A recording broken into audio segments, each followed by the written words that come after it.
Welcome back to another episode, friends. Here, we bring you truth, sharp finesse, and unfiltered vibes about global economics that your mainstream media might not dare to cover. Today, we're diving into one of the most pressing issues suffocating Asian economies right now, because, well, certain governments and their policies are playing Jenga with the region's financial stability. We'll expose this mess, bit by bit, from the global trends of a surging US dollar to tariff anxiety. Is the domino effect putting Asia into another slump? Well, my dear friends, let's talk sharp, because numbers don't lie, but some leaders clearly do. Asia's central banks are caught between a rock and a hard place. On one hand, they have to deal with the relentless surge of the almighty US dollar, which has shown no mercy in powering its way to multi-decade highs. On the other, there's the looming specter of US tariffs, thank President Trump for that. Now let's zoom in on what's really taking place for Asia's policymakers. Do you cut rates to stimulate growth when American adversarial aggression is raining down? Or do you stand pat, knowing that currency devaluation risks are waiting to toast your economy? Prepare yourselves, folks.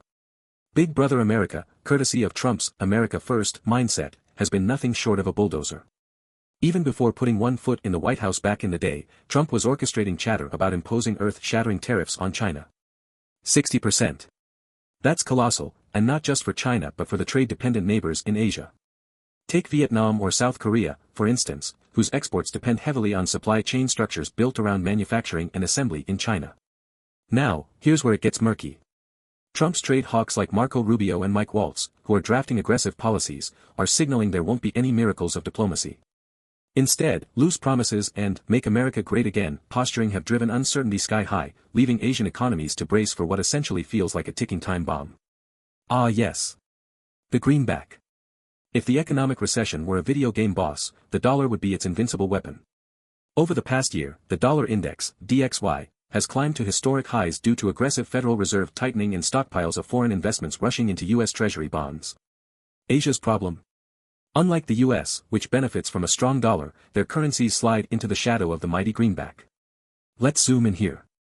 Andrew Tilton of Goldman Sachs drops hard truths when he says that regional central banks, particularly South Korea, Indonesia, and Thailand, are treading gently when it comes to easing monetary policy despite weakening economies. Why? Because juggling rate cuts while propping up a volatile national currency is like trying to ride two horses with one rear. Take China's yuan, CNY. According to Tilton, Beijing policymakers are on the clock, trying to keep the renminbi stable amidst these US tariff kicks. But let's not be fooled, analysts already predict the yuan slipping towards 7.50 per dollar if full-scale tariffs are deployed. Why does this matter? Because the devaluation game isn't just China's problem, it triggers collateral damage across neighboring Southeast Asian countries relying on trade networks with Beijing. So what happens if central banks get it wrong? Good question. Here's the grim reality: devaluation triggers foreign capital outflows. Investors pull out once they see alarming signs in the exchange rate market. When the exit stampede, it's easy for a nation's economy to falter into technical recession. Consider Indonesia. It already faces shrinking leeway to lower borrowing costs thanks to rising inflation imported from US dollar strength. If policymakers attempt to cut rates drastically to stimulate growth, that same playbook leads to rapid depreciation of the rupiah, IDR. From there, well, you can kiss foreign direct investments goodbye. Let's not forget historical lessons. Remember the Asian financial crisis, 1997? That chaos is Exhibit A of what happens when central banks in Asia lose control over currency stability. If you thought it couldn't happen again, think again.